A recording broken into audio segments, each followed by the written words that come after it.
तो फ्रेंड एक क्वेश्चन कह रहा है कि verify Rolle's theorem for the function f(x) = x square in the interval -1 and 1। यानी रोल्स थ्योरम को वेरीफाई करना है। फंक्शन आपका दिया हुआ है x स्क्वायर, इंटरवल भी दिया है आपको -1 से लेके +1 तक। क्योंकि आपको पता है कि रोल्स थ्योरम तीन कंडीशंस को वेरीफाई करता है। पहले हम लोग डिफरेंशिएशन डिस्कस करते हैं, उसके बाद हम लोग चेक करते हैं कंटिन्यूअस है या नहीं। अगर है तो उस कंडीशन में हम लोग डेरिवेटिव फाइंड आउट करते हैं और उसके रिगार्डिंग जो c का वैल्यू होता है उसको फाइंड आउट करते हैं।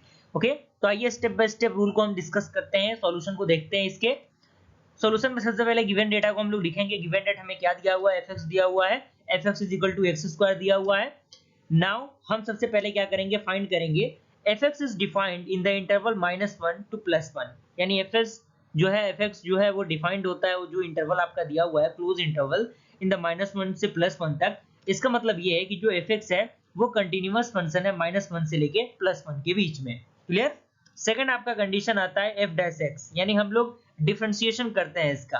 तो x स्क्वायर का डिफरेंशिएशन कितना होगा, पावर पहले आएगा तो 2 होगा और पावर में से एक माइनस होगा तो कितना होगा, 1 होगा। तो यहाँ पे 2x हो गया। तो इसी तरीके से ये क्या होगा, which is defined in the interval -1 to +1, and ये आपका क्या होगा, डिफरेंशिएबल होगा इन द इंटरवल -1 से लेके +1 के बीच में।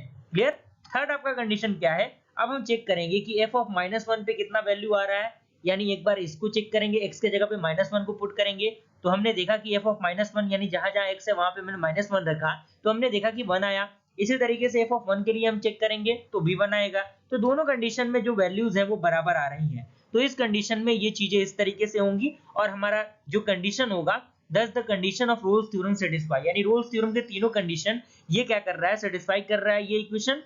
तो इसी कंडीशन में हम क्या करेंगे, f' को क्या मानेंगे, 0 के इक्वल हम लोग मान लेंगे। और उसके बाद हम क्या करेंगे, जहां जहां x है वहां पे हम लोग c रखेंगे। तो यहां से हमने क्या किया, इसको हमने 2x के जगह पे क्या किया, हमने c रखा। 2x के जगह पे हमने क्या किया, 2c किया और इज इक्वल टू 0 हम करेंगे तो c का वैल्यू कितना आएगा, 0 के इक्वल आएगा। तो आपको 0 पता है, -1 से 1 के बीच में आता है 0।